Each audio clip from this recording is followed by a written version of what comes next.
everyone. I am Elisa Basnight with WIN-NextGen, and I am so delighted to host this episode of A Day in the Life. For those who may be here for the first time to this WIN-NextGen event in this type of format, our Day in the Life episodes are designed to advance our mission of preparing next gens, that's ages 13 through 24, and aspiring professionals for success in the 3S workforce while building the workforce pipelines that power our future. So today we're focusing on navigating the healthcare sector with a specific focus on clinical and innovation topics and lived experiences of a distinguished industry leader whose journey resonates with purpose and possibilities. She's gone from NCAA Division III athlete to the world of healthcare.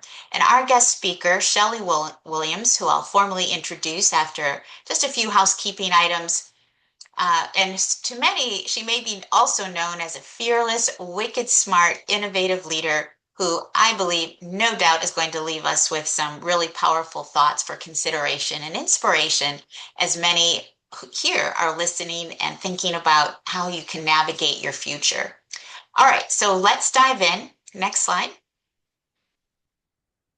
So just a few housekeeping notes, as you can see here on this slide. This event, it's being recorded. Microphones are muted until Q&A. Please use the chat to communicate and get your questions ready. All questions are good questions.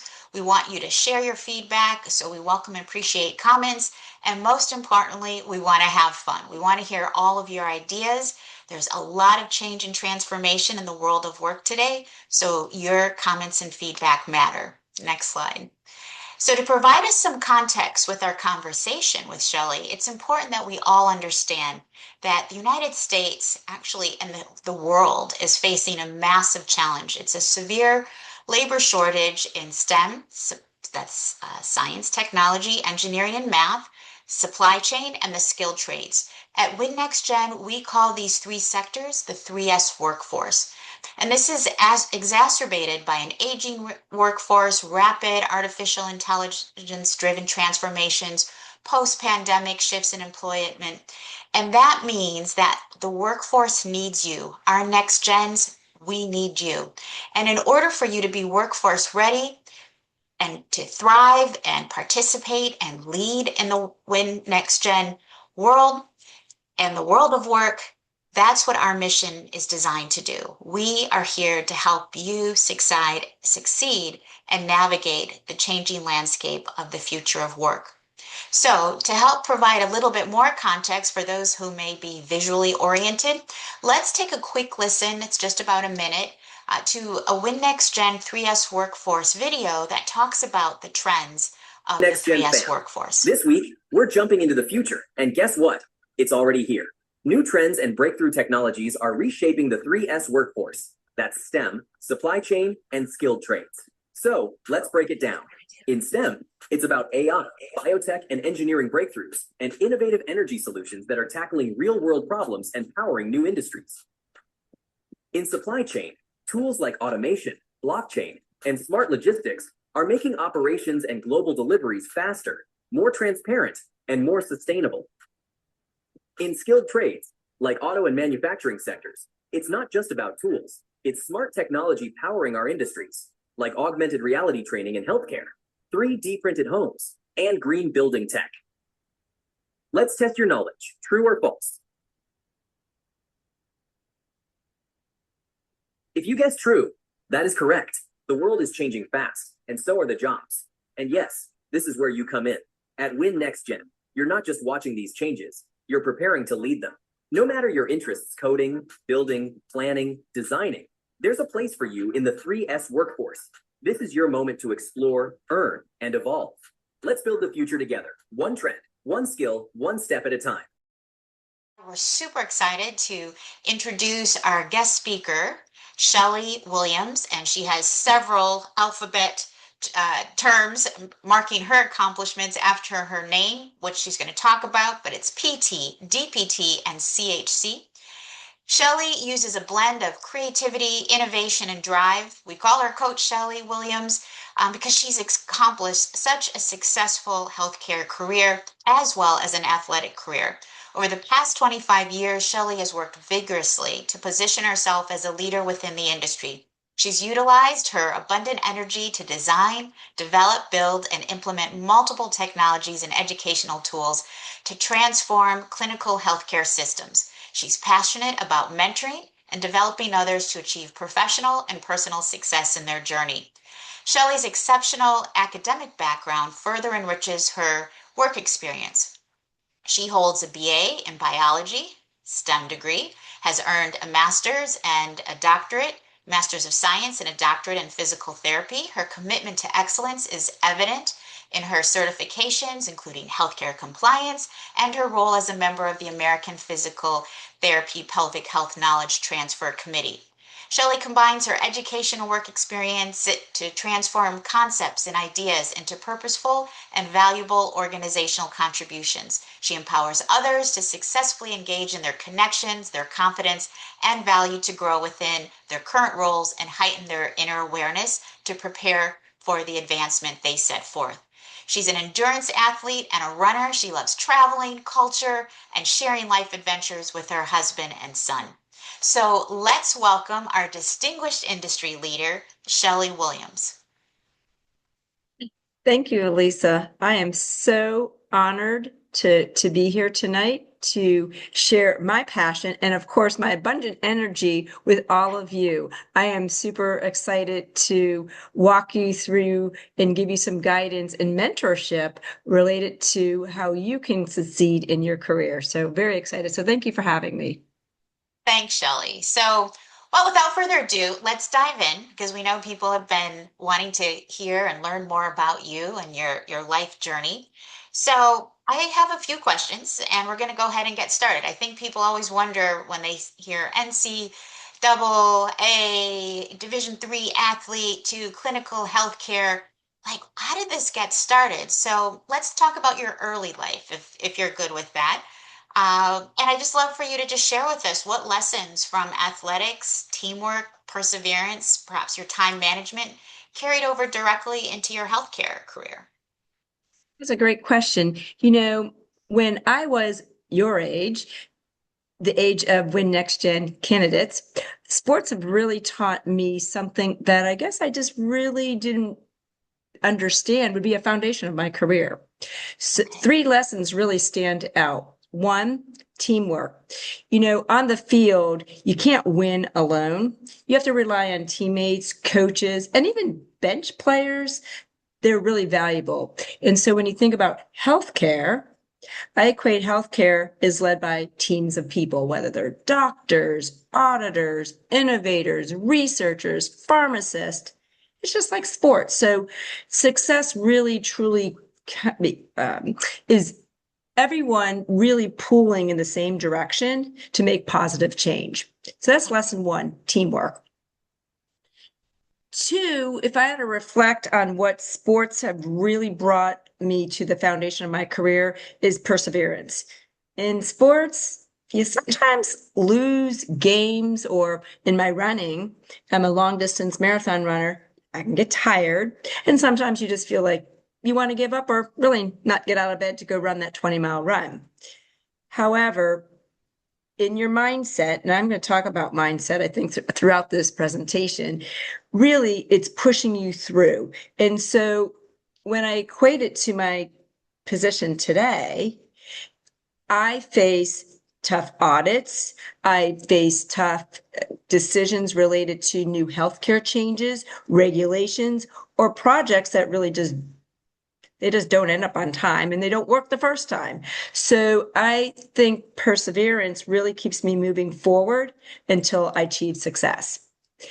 And then I would say time management, balancing being in as an athlete, balancing practice and school and just being really disciplined, staying structured and disciplined, really have pulled through my entire working career in the healthcare industry. So now as vice president, I have to juggle deadlines and meetings and meeting the regulations. And there's a lot of time pressure projects, innovating projects.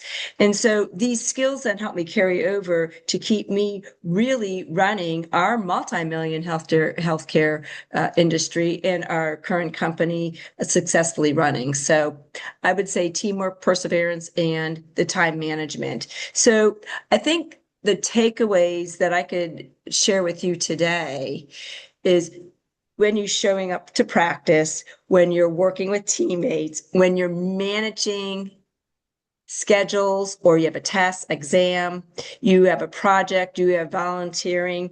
Those are just, don't think of them as sports skills. They're really your life skills. And when you can pull that through, one day when you choose your career, you're going to come back and say, you know what, these lessons really have set your foundation for your career and then become really meaningful. That's super powerful. And I wasn't at the competitive level that you were, but I completely can resonate. And I'm thinking back on those life skills that you're able to take from the field, I would say, to the front office. And those teamwork, perseverance, time management. Thank you. Those are good reminders for all of us. So let's talk about your career journey. So you've had a pathway. You were and continue to be an athlete. Your pathway to clinical healthcare.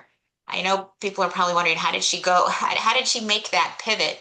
So what surprised you most about the day-to-day reality of the work, in a clinical or healthcare type setting? Well, I get asked that often about how did you go from being so athletic and perhaps studying science in general, but then ending up where I'm at today in a leadership role. So I think what I would say is that as I stepped into healthcare, I knew I just loved science. So starting out in the middle school, high school, I always loved science. So I thought healthcare was all about science. And then, I started realizing, well, science might just also include procedures, and you had checklists, and there were items that I thought this would be kind of cool to understand the body. And then it was nutrition. And so it really kept me thinking about, wow, I'm just really doing the day-to-day of healthcare, but I didn't realize how unpredictable healthcare really is. So when I'm doing my routine work today and I face a really urgent crisis that demands quick thinking on my feet, sound decision making, teamwork, I got to lean into my colleagues and other department members. I realized then, wow, this day to day is really a lot about communication in the healthcare, in the human connection. And so it's not about just treating patients or enforcing regulations. It's really listening, explaining, and then I do a lot with strategic building relationships. So it's the trust. And so those are really key elements. And that's all on the human side that really surprised me, but it really makes my job really meaningful. And so another surprise, I think, so as far as being unpredictable, the responsibility. So if I equate it back to sports, right? If I miss a run, or if I get injured, or if I just don't feel well to run at the capacity for a race day, I get to regroup and try again. In healthcare, what's fascinating and most surprising then, the stakes are so much higher.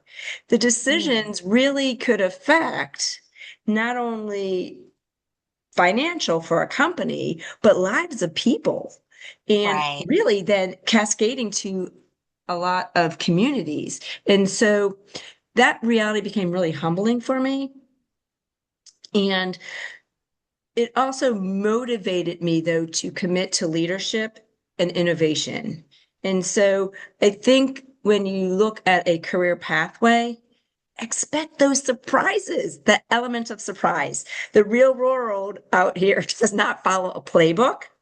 And since it doesn't follow the playbook, you've got to have that flexibility to adapt, communicate, and take responsibility to allow those surprises to allow you to grow. And then you continue to learn and make a difference. So, unpredictable situations that often still require a lot of responsibility because it's so dynamic it's really fascinating. Right.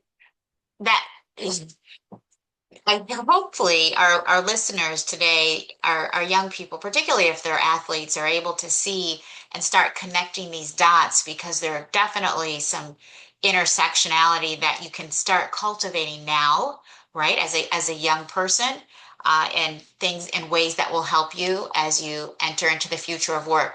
I do want to go back to something you said though around this love of science starting from middle school. Was there anything that helped shape your love for science? Did you have parents? Were there mentors? Was it something happened in your life? Like, how did you discover this? Because it seems like everything you're doing, science sounds like it probably touches it. Yeah, it's a fascinating question. I think I really liked to problem solve. I wanted to gain an understanding of um, the why. So I'm a very curious person. I like to ask questions, but why? Why does this? Why? And being an athlete then too, why did I sprain my ankle? Why does why did I have a stress fracture? And so the why and staying curious really fit in with the sciences. So when I took biology courses, chemistry courses, physics, why is the force of gravity? Why is it pulling the magnetic force? Why? And so staying curious and really connecting the dots, I think that it just drew me to science. Whereas, not to say that communication or the arts or literature is not important, it's connecting the dots to get a result. So I discern quite a bit, and discernment means to really ask a lot of questions. Right? Exactly. And Exactly. that is my personality. And so when I say that, stay curious, that's exactly what that means. Stay curious in asking why, because you start to uncover who you are. And so yeah, so I think science just became a little bit more natural for me because I enjoyed it with being in any personality test that I've ever taken. I've always been an innovator and a discerner. So and when you ask why, it leads to I wonder if.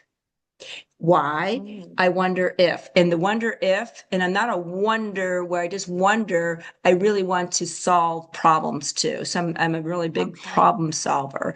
And so sciences really lead to many aspects of that. And so I hope we get to talk a little bit more about why like the healthcare it's not as limiting as people think related to just Right. your healthcare means that you're going to be a doctor because that's not true. Right. We are getting, I do want to get to those Yeah. topics, particularly when we talk about the outlook for the future of healthcare. And you mentioned, because we have young people, our next gens can be, 13 years old, who may not understand when we said the term assessments, personality assessments. We at WIN-NextGen actually have, as part of our programming, a whole pillar under our GT3S program around Reflect, where participants, members, WIN-NextGen members can do exactly what Shelly's talking about in terms of unpacking, discovering what are your interests. Shelly said she's an innovator and discernment, something that's very important to her.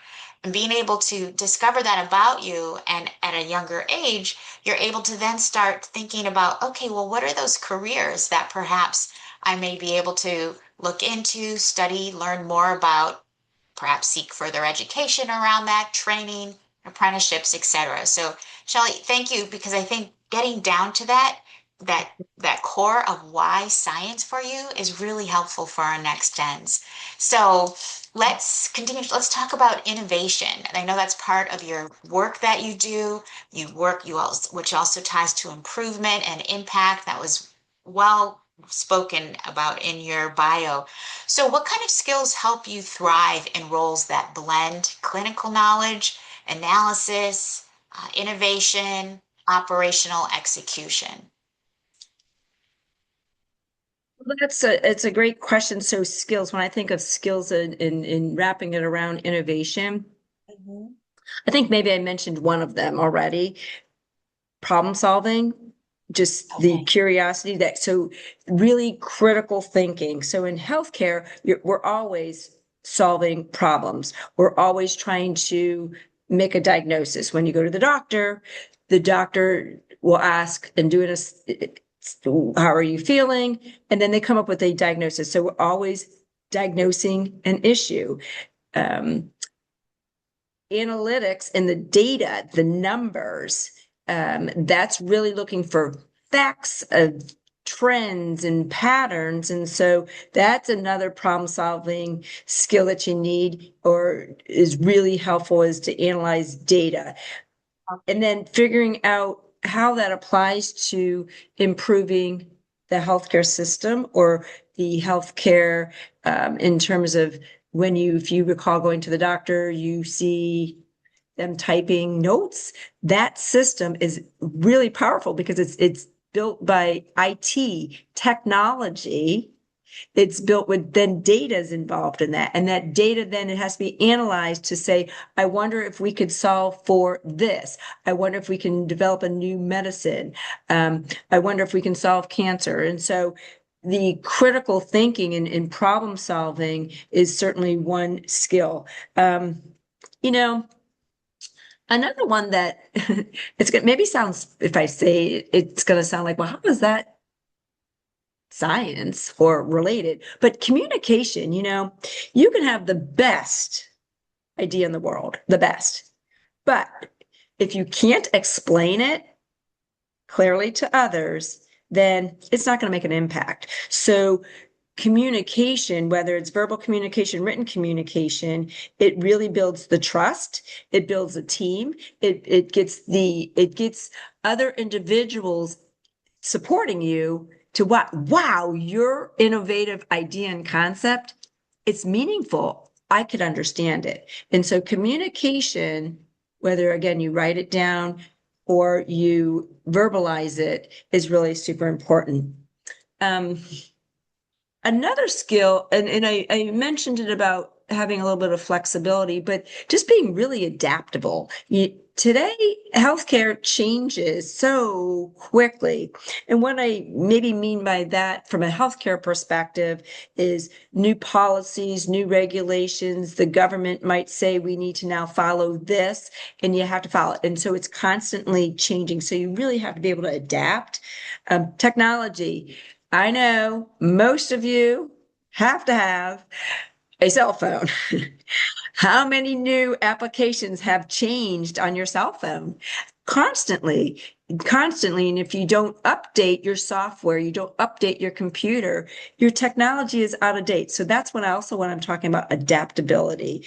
So really pivoting and being flexible to change. Your idea is not stagnant. It always moves and develops. And then I think another skill does an innovation. So it's I would say critical thinking, the communication, being adaptable, but really management organizations, being able to balance out and prioritizing. All of a sudden your universe of thinking can become a lot. And it's really quickly, you can become disorganized, you lose focus, and you got to channel all that to complete projects, complete timelines.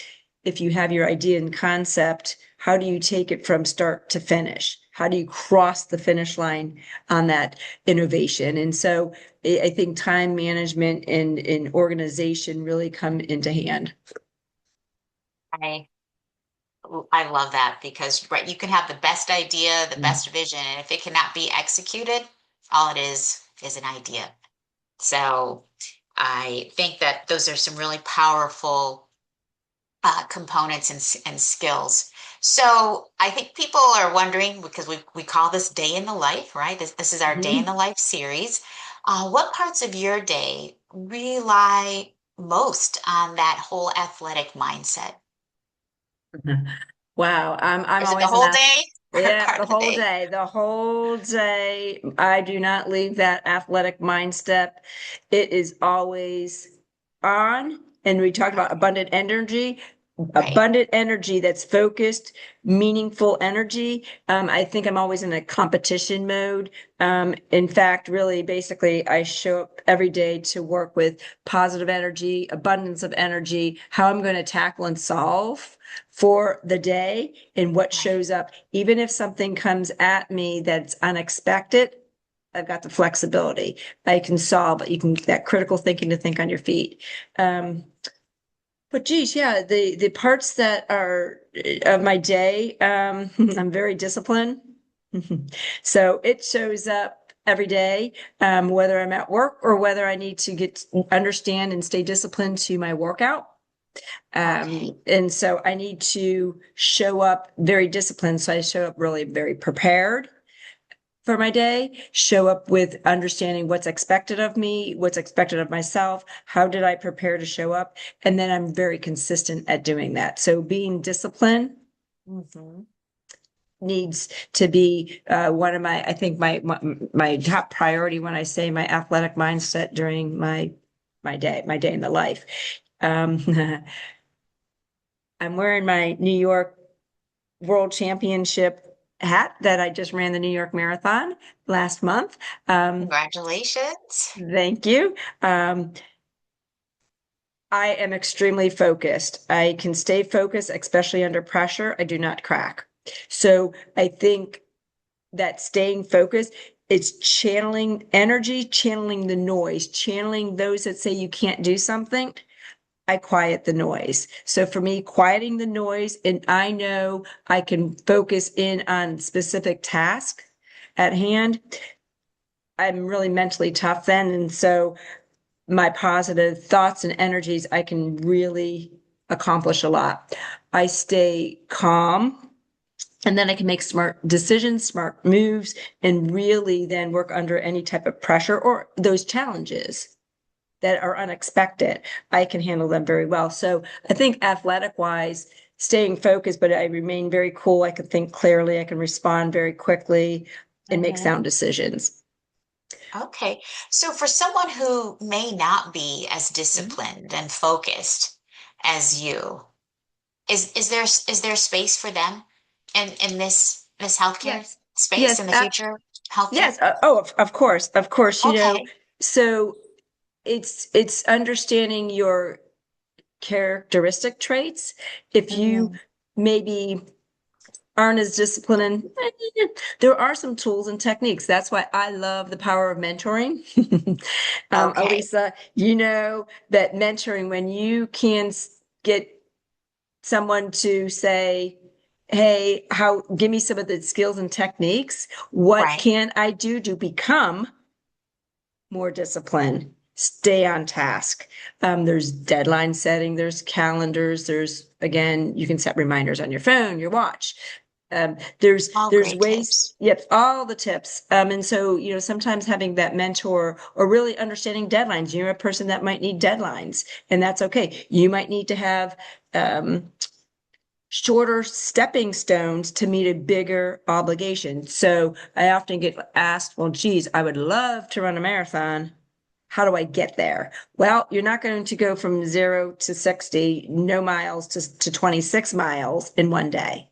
You're going Mhm. to train and stay focused and then put very specific due dates to achieve 2 miles, 4 miles, 6 miles, 12 miles, and then you get to 26. So a lot of it is in Right. preparation too.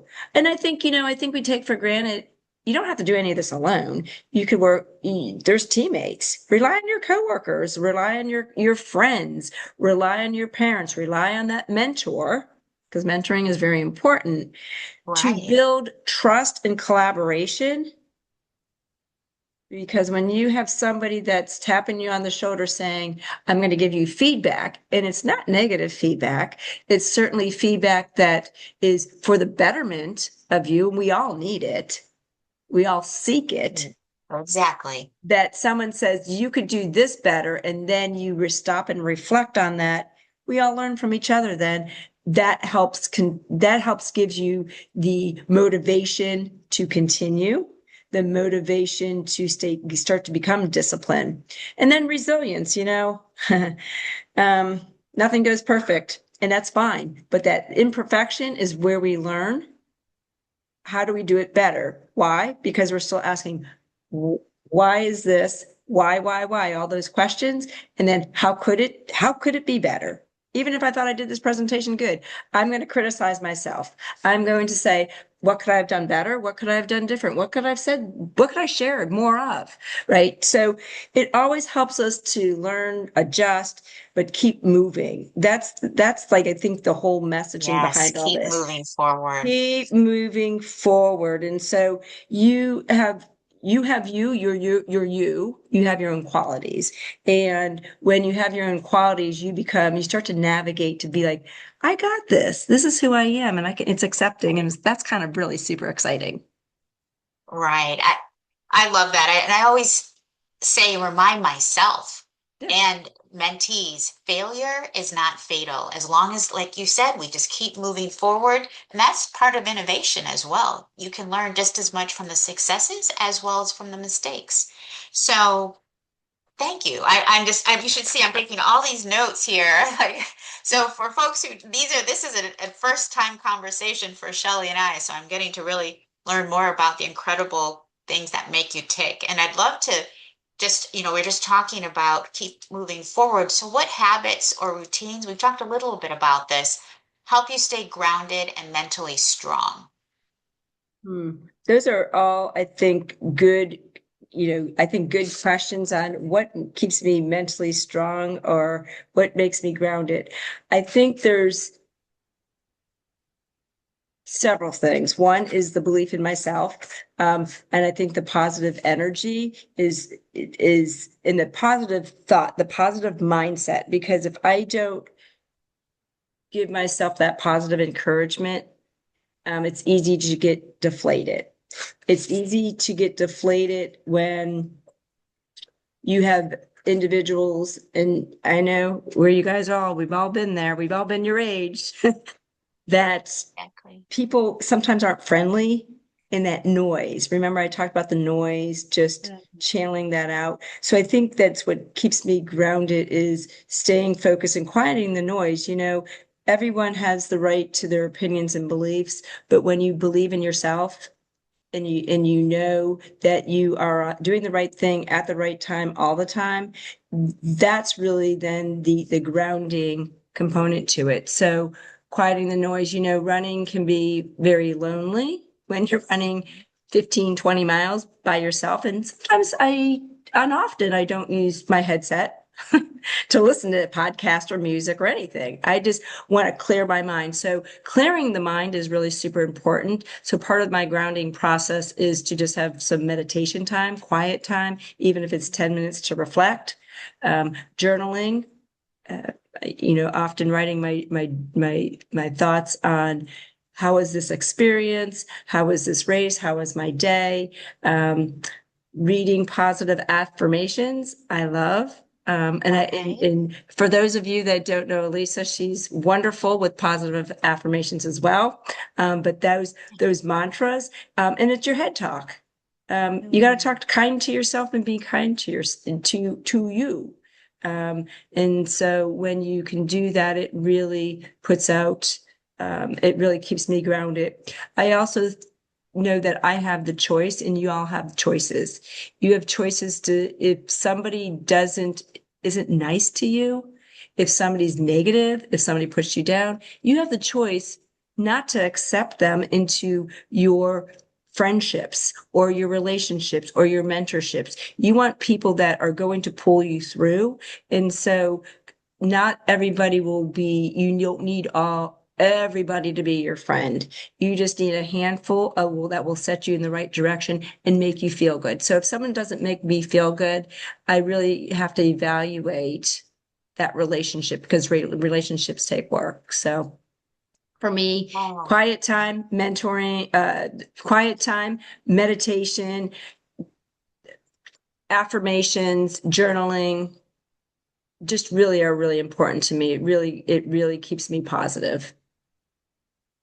Shelly, thank you. Those are some really powerful techniques. And for our next gens who may not be a member or even a member of WIN-NextGen, as part of our Gateway to 3S core programming, everything, Shelly, that you just talked about in terms of those techniques, we cover in one of our core classes that's focused on mindfulness. And so Mhm. just summing up everything you're talking about, we would call that mindfulness, and those techniques are no doubt so powerful for someone's success.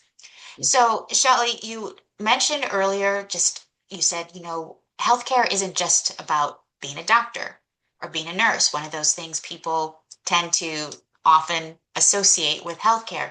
So, I'd like to talk about we have a couple of slides real quickly as part of our discussion Oh, with good. Shelley to just talk about the future of work, the future of healthcare specifically, as that's our focus area today. What does the occupational outlook, if we can pull the slides up?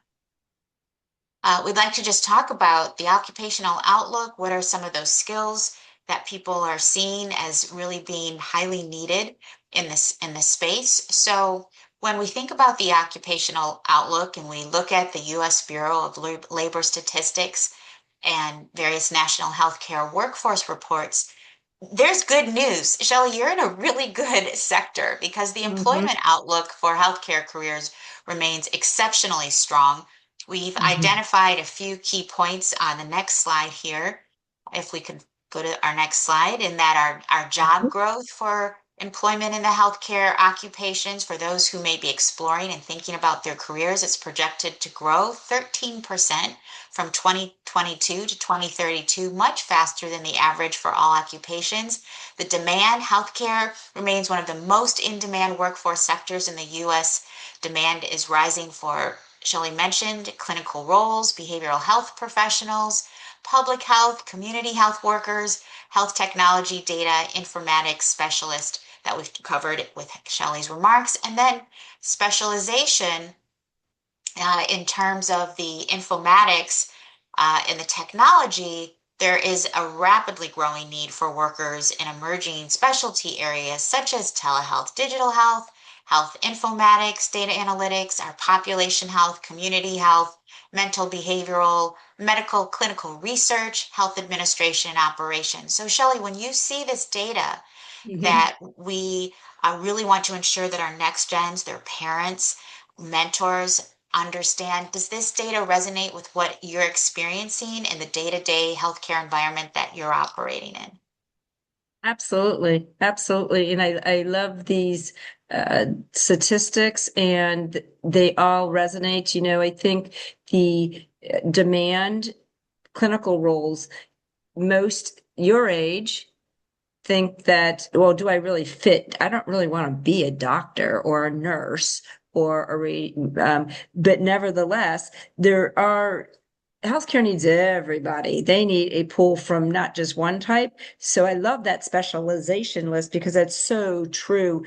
There is just so much technology that needs to be developed, an innovation related to healthcare. And so it's just a very wide open field that, you gave broad topics on that slide, but biology, it could be working in the lab. It could be dissecting mice, which I did, by the way, have a job interview to be a biologist and looking at slices under the microscope. So that's like super important. Those cells on the slide really make an impact into how we study the human body.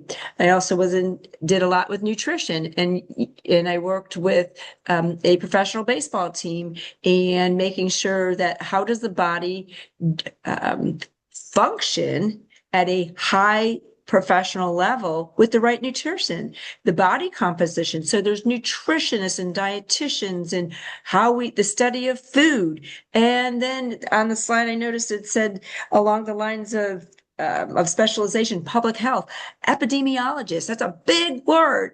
What in the world is an epidemiologist? That studies the data points to, if you eat this hamburger, how does the body digest, and what numbers does it affect maybe being diabetic? And then the epidemiologist is going to study all the numbers for those that ate the hamburgers that have diabetes, and how that fits into the population, and how that changes medicine. So you see, it becomes all this cyclical. It's all one big web of people and knowledge, and so you fit in anywhere. And that's the beauty of I think when we say healthcare, it can kind of sound like doctors, nurses, but that's so not true. There's so many components to it. We didn't even talk about AI.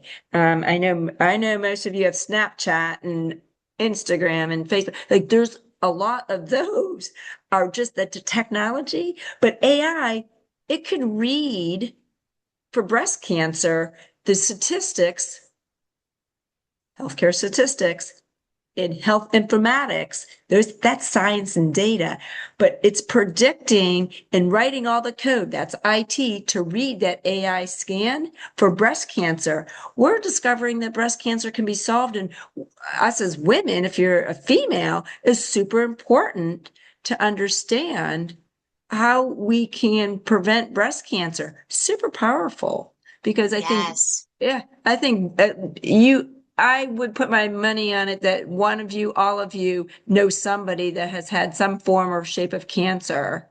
And whether it's a friend, neighbor, family, relative, brother, sister, mother, grandmother, grandparent, mentor, somebody, you've heard of that. And so how powerful is that to be part of that? And it's super cool. So I think we all kind of fit in to make the betterment for society. So that's what really makes me excited about really when we say this broad healthcare. Right. And this is exactly what we want our audience and our participants to see and understand, that there's just so much to the future of work and one label that we're talking about tonight in healthcare. So if we can pull up our next slide. So this goes to really, Shelly talked earlier about, we talked about critical skills for healthcare. And one of the key points we want our next gens and members to understand is, like many of the other 3S workforces, healthcare is not just one single skill, right? It brings together, Shelly talked very much and was so informative around this science. She's talked about technology, engineering, math, the problem solving, empathy, communications, tech skills, teamwork, adaptability. And then you can see on the other slide, Shelly, I think, and I'll ask you here in a second if you think there's anything that we missed. I know you covered a lot of these when you spoke, but on the right, what we wanted to just also share is so that our next gens and our members can find courses on these skills that we're discussing now on our platform, or whether they're in school or with other resources. So, do any of these skills jump out as being more important than the others? And these different areas that we have on the right here, do you work with any of these other areas of healthcare that perhaps you could just give us an illustration?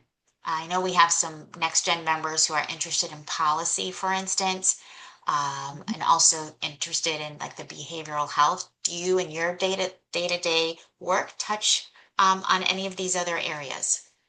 No, that's great. And this is really a really good slide to give what we were just talking about. It's not a single skill. It really is bringing everybody together.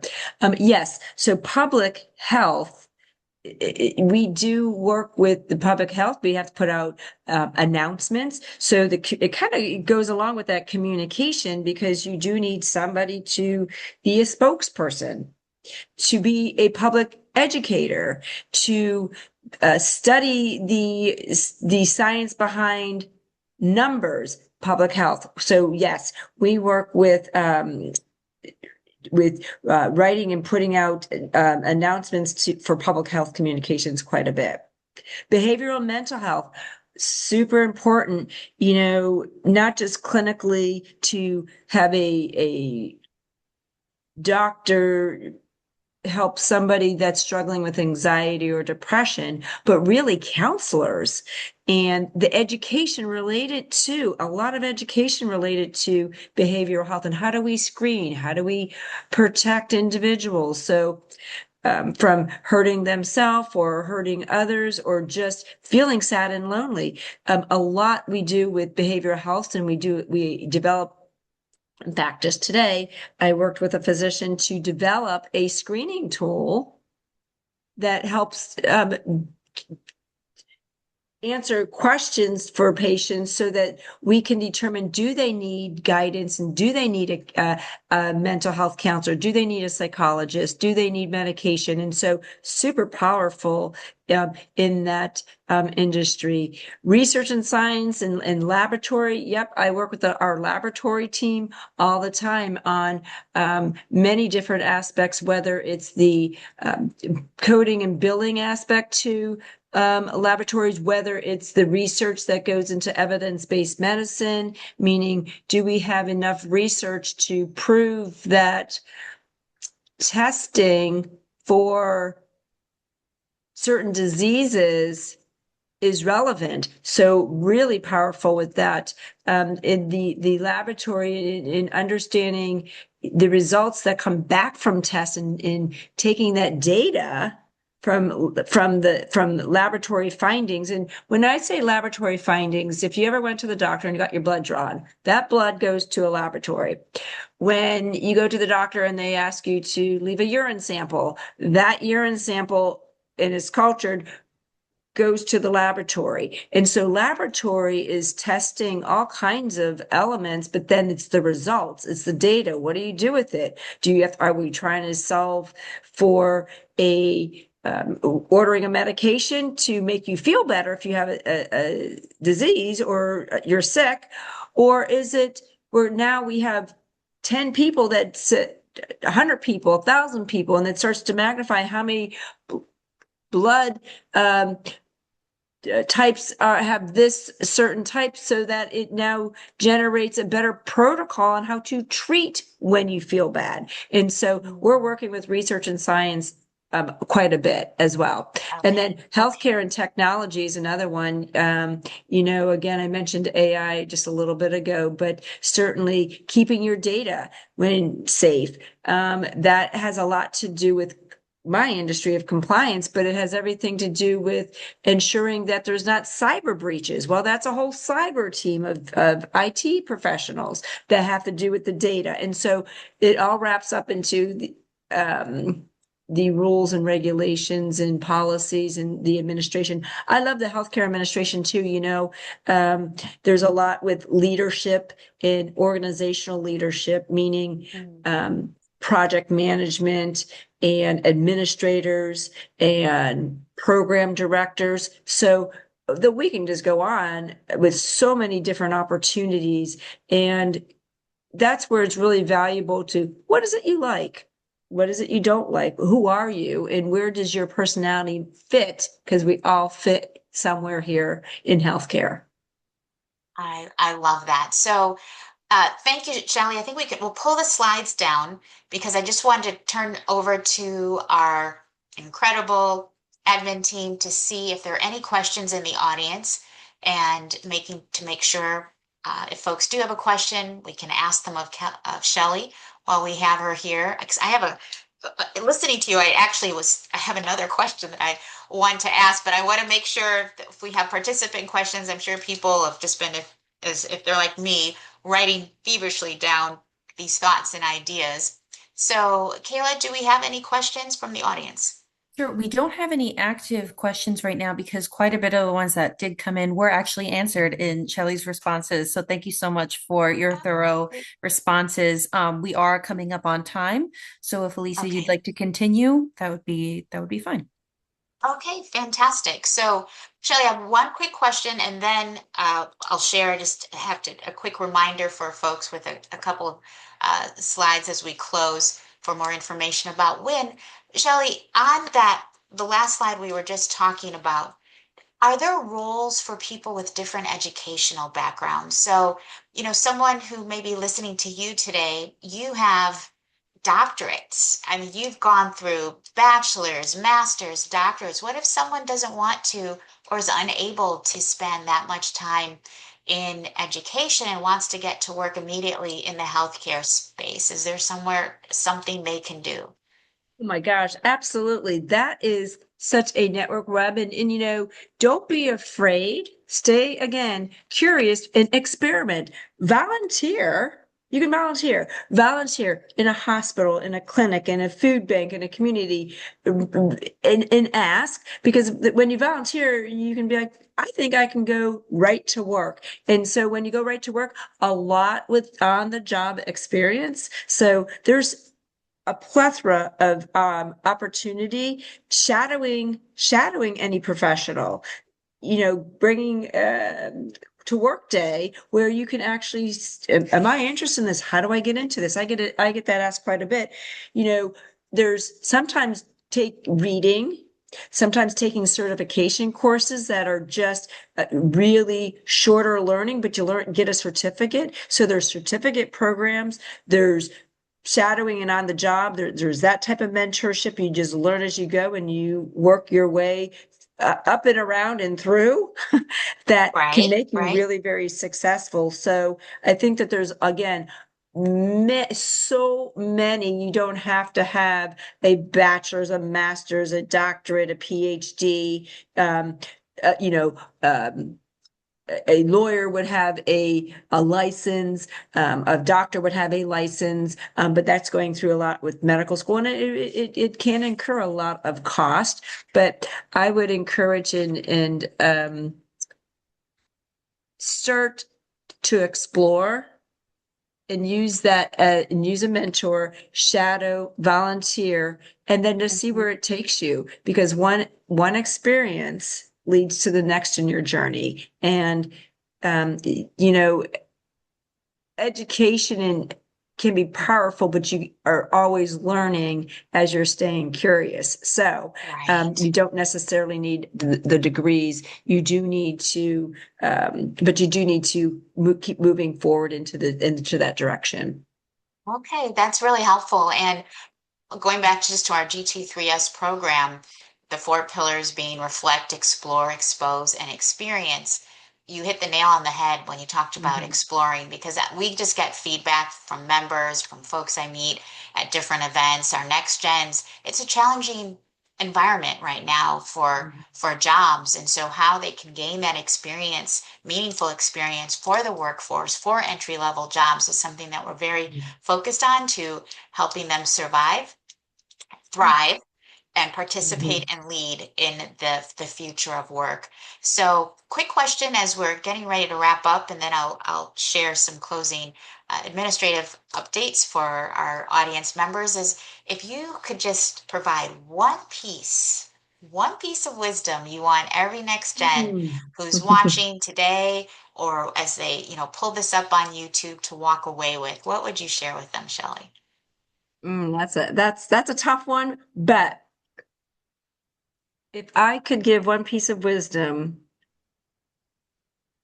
I think that, because this is my mantra that has pushed me through, and it still does today, is that your path doesn't have to be perfect.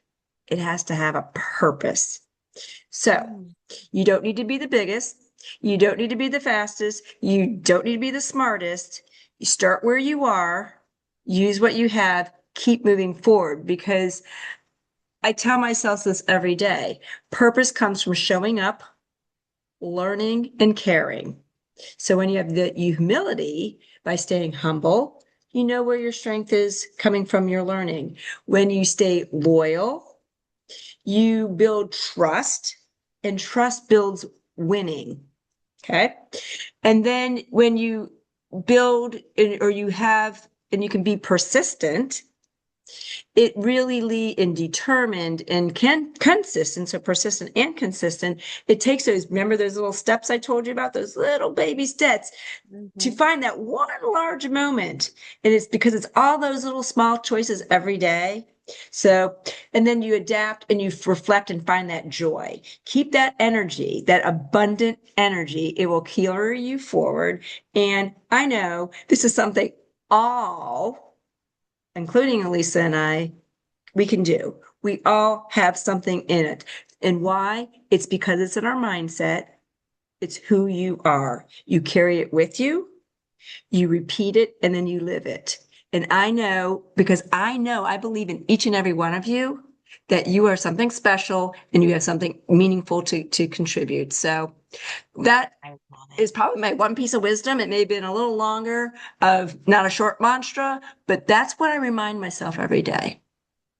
Oh, Caleb, we can just bring up the slides, because what Shelly just said, it said in terms of, we know that you all have so much in you. We call them our WIN seeds of greatness. And so WIN is a champion for you. You have navigators, mentors such as Shelly, who is actually a mentor, a career navigator for WIN-NextGen members. So if anyone has follow-ups, Caleb, if we can go to the next slide. If anyone has any follow-up questions for Shelly, join us, become a member, and learn more about Shelly.